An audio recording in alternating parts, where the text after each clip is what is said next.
why did God allow Trump to be elected? It's a hard,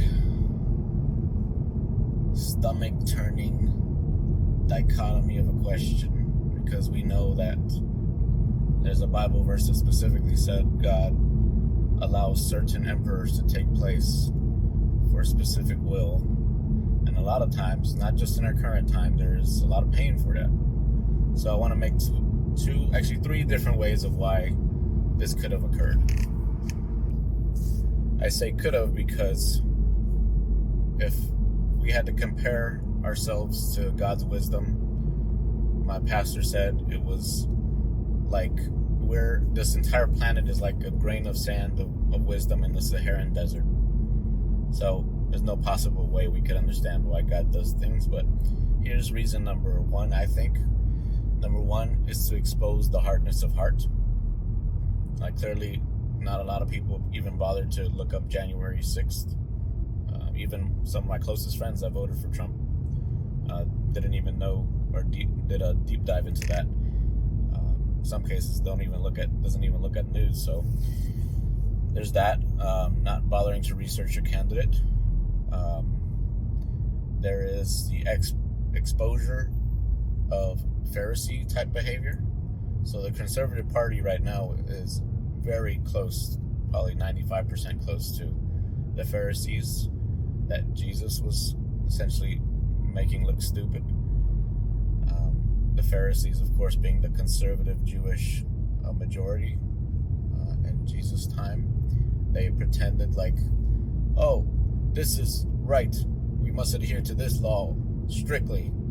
Meanwhile, their heart, their interior of their body, their flesh was decaying. They treated people like garbage.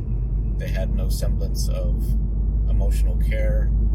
It was all just, do this or you're stupid. And that's essentially what the Conservative Party is. They're supposed to be the party of God, but they're really the party of leaning over to Trump. Really kneeling over, not just leaning.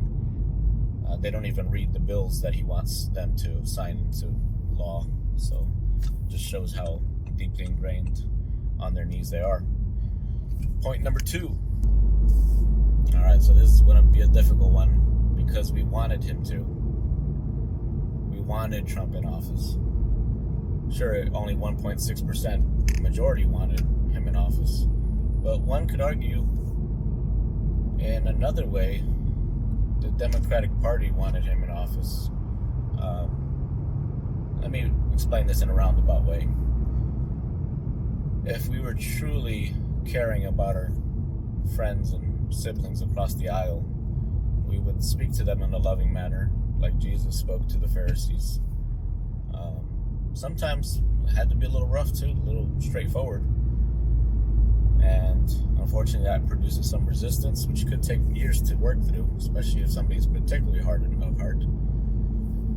But us, I wouldn't even say us, because I vote for whoever's closest to the love of Jesus. I voted Republican before in a primary, but in this context, I'll just say us for simplicity. The Democratic Party did not adhere to loving on the other side, to loving, I guess, to some degree, even the poor and the middle class too.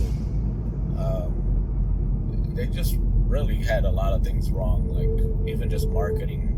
They were too safe. Just bad sales, right? Sales to some degree involves a little bit of prodding.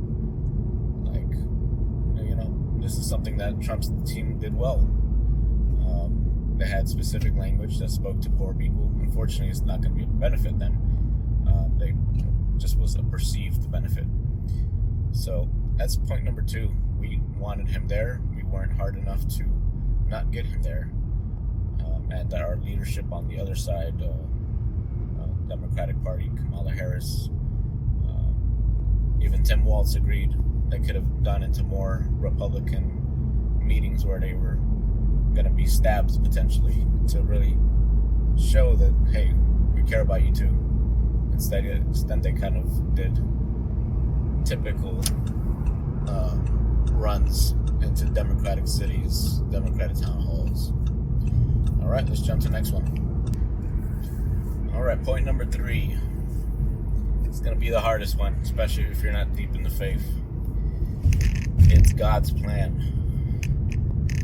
So all of the things we're seeing in effect right now, like just think about the simplicity of the Supreme Court not giving any reason as to why they're supporting everything Trump does, or the majority of what Trump does, without even commentary. That's really rare for our entire history of our country. But if you provide,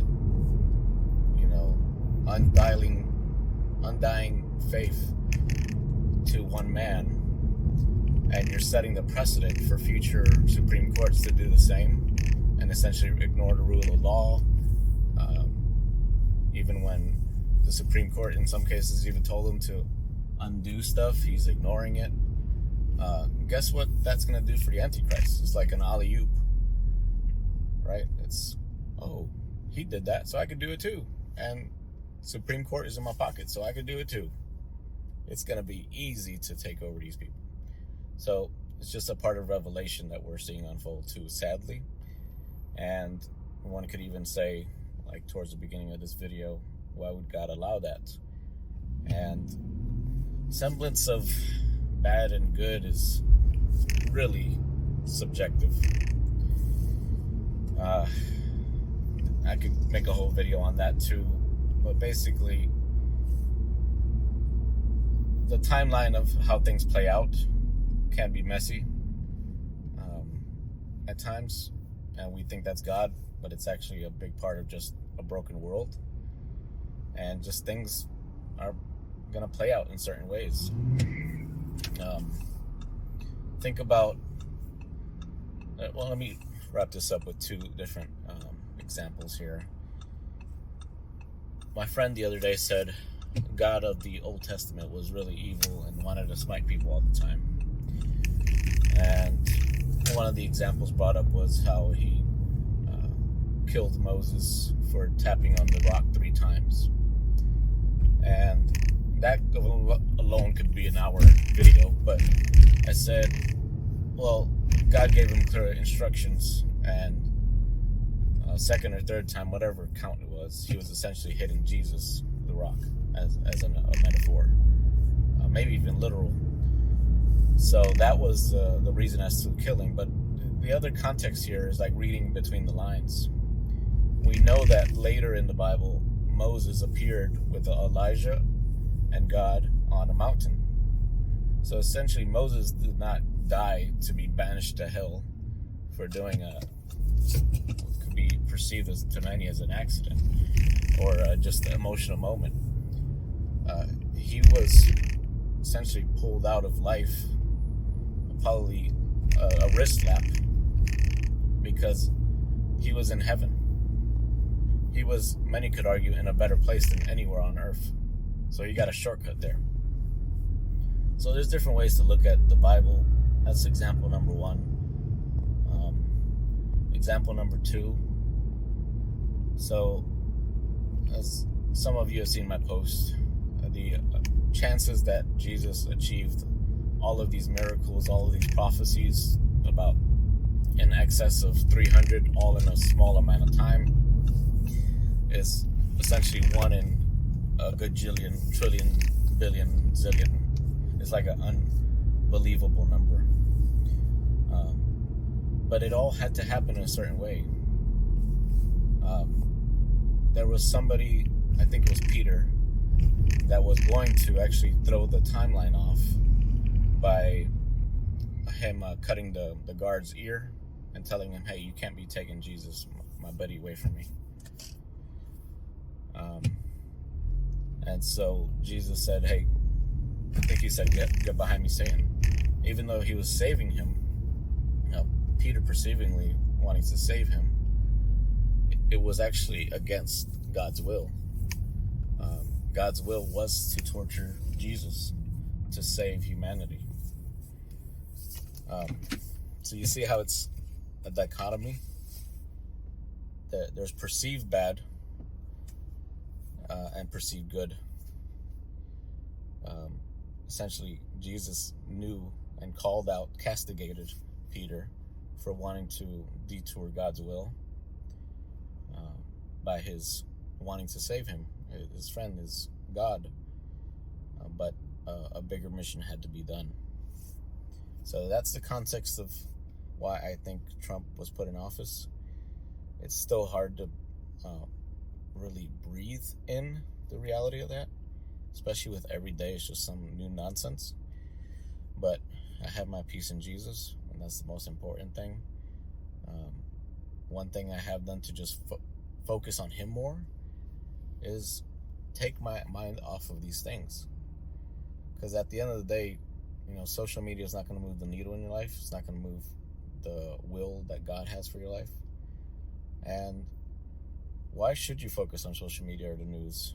Sure, it's useful, especially local news, to see what's going on. If there's a serial killer on the loose and killed 50 people, you would want to know that.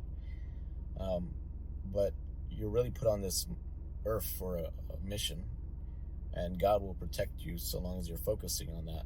Now, if you're out there, doing some nonsense, hanging out in the corner, then what loyalty does God have to you if you don't have any for him? So hope this provided some context to you. I know it's still hard. It's hard for me, but just focus on the right things, and it'll help you get through these next 4 years or 3.5 years. I'm counting down every millisecond.